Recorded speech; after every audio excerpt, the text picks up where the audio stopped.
We just had a look at the top 50 web AI tools and mobile apps based on its usage. So let's discuss.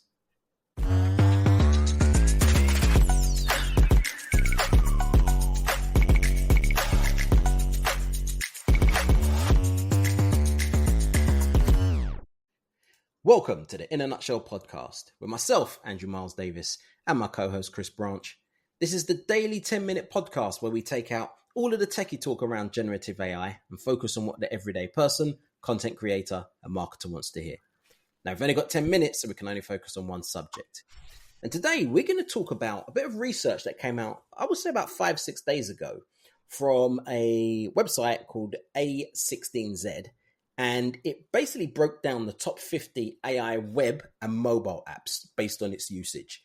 So what we're going to do is we're going to go through some of them. We're not going to go through all 50 slots for both web and mobile, but we're going to talk about some of the ones that stood out to us. And kind of, is it something that we see when we personally use, or are we surprised by how popular some are, or are we surprised by how unpopular some are, considering we use it all the time? So Chris, do you want to kind of break down, let's say the top 10 web apps, just to let people know what they are? Yeah, so I was quite surprised by these top 10 web apps for sure.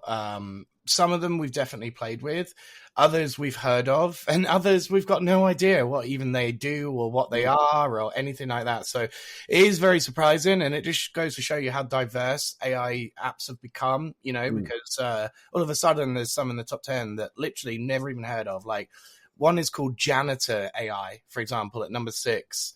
What does it do? Turns out it's another character AI, but by its name, you wouldn't have any idea, right? I thought it would be something to clean up your computer. That's exactly what I assumed. I thought it was some sort of caretaker, some sort of app like that would help you. But no, turns out it's just another character AI, but they do really weird characters like anime characters and stuff like that. Oh, okay. Yeah. It's probably very popular in certain parts of the world, where we don't see it as much in our part of the world. So that was the most surprising from the top 10 on the web apps. And when I say web apps, I don't mean apps. I mean literally just websites. This is monthly visits to websites. No surprise that ChatGPT was number 1. We also knew that character AI was going to be up there, but we didn't realize it would still be number 2 all these years later.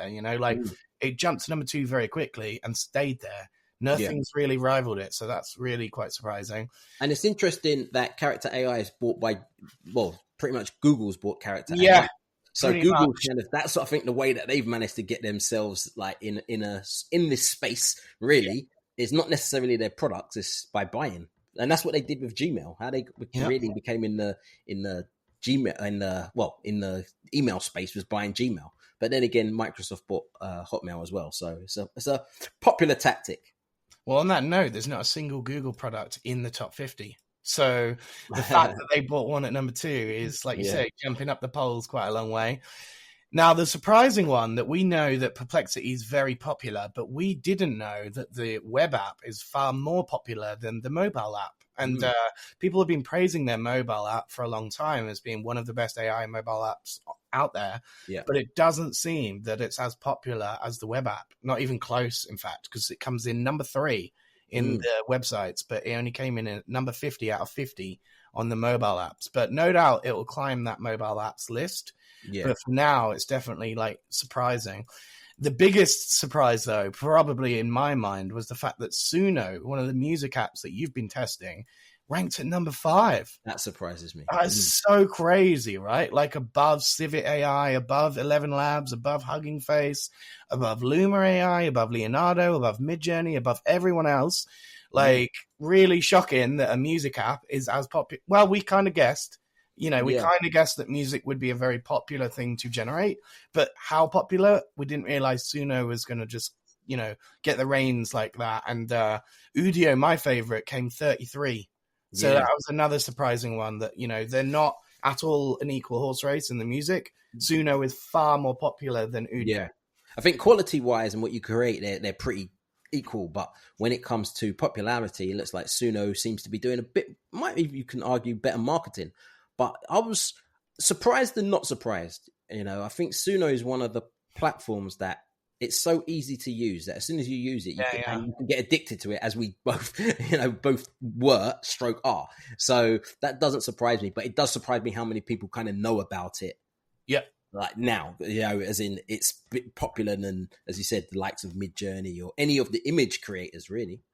Well, we said this on our live episodes, right? Like, it's actually more important for it to be easy to use than be very complex features-wise, because the more features you have, the more off-putting it is to somebody that doesn't use AI regularly. Yeah. So if you really want to get popular quickly, you need a simple, clean, easy to understand interface and customer journey. That's why Hedra is doing so well. It's just drag and drop your profile picture, slide this thing to the right. Anyone could do it. A monkey could do it. So it's the simpler something is, the more popular it is, generally speaking. Yeah, definitely. I think that if you look at also Claude is number 4. So when you look at the top 5, 4 of them are pretty much large language models, and 5th is a AI music generator. 6th is Janitor, which is, as you said, characters one. Another large language model, I guess. Now, Quillbot is number 7.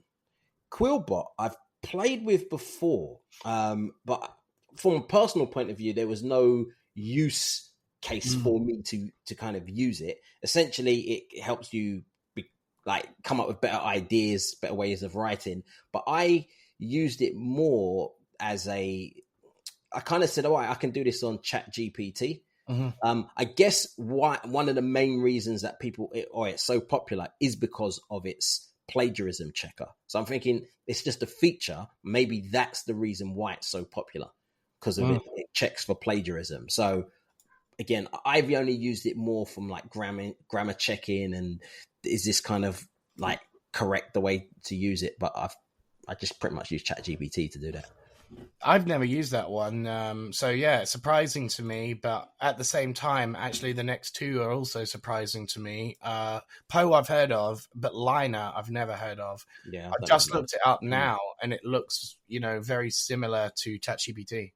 So it's again one of those things where we knew that what they called specified versions of ChatGPT. You don't need the whole of ChatGPT. You need the one that does marketing copywriting, or the one that does, and we saw them popping up out of everywhere. But as you said, if you have wider use cases, then you want the big LLM. You don't want the one that's only tuned to do marketing, because then it won't be able to do summaries, and it won't be able to do other things that you might need an LLM for. So it's all about, are you a marketer only going to use this for marketing? Then basically use the marketing one. If you are someone that needs more tasks than that, use ChatGPT. That's I think also to kind of this is some of the most popular ones. Obviously, we talked about 9 of them. The last one I can't even pronounce. I don't even know what that's called. Simitea? Oh no, Civit AI. Civit AI. Okay, I didn't understand the logo. Yeah. Civit what AI. they did, interestingly, is they kind of built a community on top of Stable Diffusion. Smart. Yes. So we talked a few episodes ago about these ideas of what's called LoRA, and these are localized models with a lot less training data in, but are very specific. You can get a photorealism LoRA of Flux, for example, which means that it's tuned to only do photorealism, kind of like the Dream Booth thing that we talked about with Lensa. Like 80s yearbook or Harry Potter character. They're kind of pre-built in LoRAs. That's what they're called, LoRA. That's what Civit AI is. It's just lots of people have built mini communities of, here's an anime one, here's a Harry Potter one, here's one. Then I know the platform. I do know the platform. I've played. I haven't really played it. I've looked at that one. It's like character AI for images. Yeah, I was about to say similar to character AI, janitor AI. It's in that kind of mode. Yeah. I think actually what surprised me quite a lot was how low the likes of Udio was, how low the likes of even Midjourney didn't even make the top 10. No image generator made the top 10. Also 11 Labs. I thought 11 Labs would be like a shoo-in for the top 10. So did I. Yeah, but it looks like it's not there. And there's an excuse for Midjourney though, because Midjourney obviously uses Discord, which is where most people use it. So the website's actually new, and so I'm not surprised it's down there, because not many people have yet transferred to the website. But 11 Labs has never had anything but a website. So that means that it's definitely lacking, whereas Midjourney's climbing and probably will be in the top 5 eventually in web apps. But 11 Labs being not in the top 10 was shocking as well to me. Yeah, definitely. Especially because there's some really great features, and it's definitely a platform I've been using quite a lot this month. But what we're going to do is, because it's 10 minutes now, and we've only spoke about the web ones, we'll do another episode talking about the mobile ones and the mobile experience. So in a nutshell, when it comes to looking at what's happening in the web space, some of the most popular web apps that's available that you can go on to get online, it looks like the large language models are pretty much running the roost.